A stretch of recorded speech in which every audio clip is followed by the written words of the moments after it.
আজ শনিবার 17 মে 2025, 3 জ্যৈষ্ঠ 1432 বঙ্গাব্দ, 18 জিলকদ 1446 হিজরি। জানিয়ে দেব আজকের দৈনিক যুগান্তর পত্রিকার শিরোনামগুলো।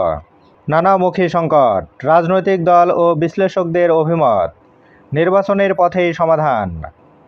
রাজনৈতিক দলগুলোর সঙ্গে বসে সংস্কারের ব্যাপারে সিদ্ধান্ত নিয়ে দ্রুত নির্বাচনে যাওয়া উচিত। নির্বাচন যত দেরি হবে দেশ ও গণতন্ত্র তত বেশি ক্ষতিগ্রস্ত হবে, শান্তি শৃঙ্খলা অবনতি ঘটবে। পাইলটের দক্ষতায় 71 যাত্রীর প্রাণ রক্ষা, আকাশে খুলে পড়ল বিমানের চাকা। নিরাপদে অবতরণ, তদন্ত কমিটি গঠন। উড়ন্ত চাকার আঘাত লাগলে বিমানটি ক্র্যাশ হতে পারত। অবতরণের আগেই বিমানবন্দর জুড়ে ছিল রেড অ্যালার্ট। দাবি মেনে নিল সরকার, জবি শিক্ষার্থীদের কর্মসূচি প্রত্যাহার। সাম্য হত্যায় উত্তাল ঢাবি, শাহবাগ থানা ঘেরাও, আসামি গ্রেপ্তারে আলটিমেটাম। বিএসএফের পুশিন চেষ্টা রুখে দিল বিজিবি জনতা। রাজধানীতে দুর্বৃত্তের ছুরিকাঘাতে নিহত 2।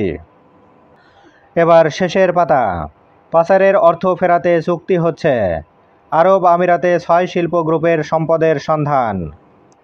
ইউএইতে শিল্প গ্রুপ ও ব্যক্তির সম্পদ শনাক্ত। আরামিট গ্রুপ 228টি ফ্ল্যাট, অন্যান্য সম্পদ ও ব্যবসা। বেক্সিমকো গ্রুপ শেল কোম্পানির মাধ্যমে ব্যবসা।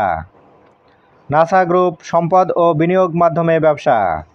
ওরিয়ন গ্রুপ সম্পদ ও বিনিয়োগ, আলবেনিয়ায় নাগরিকত্ব দিয়ে বিনিয়োগ সুবিধা। জেমকম গ্রুপ সম্পদের সন্ধান। সাবেক প্রধানমন্ত্রীর পরিবার, সাবেক এক আত্মীয়ের নামে ব্যবসা। জনপ্রশাসনে স্থবিরতা, ঝুলে আছে পদোন্নতি, ডিসি নিয়োগ ও প্রত্যাহার। 24 ব্যাচের বঞ্চিতদের রিভিউ হয়নি। প্রশাসনের শীর্ষ পর্যায়ে দক্ষ ও যোগ্য কর্মকর্তার অভাবে স্থবিরতা বিরাজ করছে। রাজধানীর বৈধ বারে অবৈধ অভিযান, নেপথ্যে বেপরোয়া চাঁদাবাজি। মাদকদ্রব্য নিয়ন্ত্রণ কর্মকর্তাদের উপস্থিতি ছাড়া বারে অভিযান চালাতে পারে না পুলিশ, র্যাব। বার কর্মকর্তাদের মারধরের অভিযোগ। নারী পুরুষের সমান সুযোগ নিশ্চিতে সরকার প্রতিশ্রুতিবদ্ধ, প্রধান উপদেষ্টা। দ্য ইকোনমিস্টের প্রতিবেদন, 9 মাস পেরোলেও বাংলাদেশে বড় পরিবর্তন হচ্ছে না।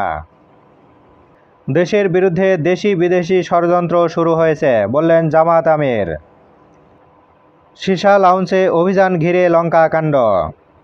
নারীর ডাকে মৈত্রী যাত্রায় লাখো মানুষ। নির্বাচনে 33 ভাগ নারী রাখতে হবে।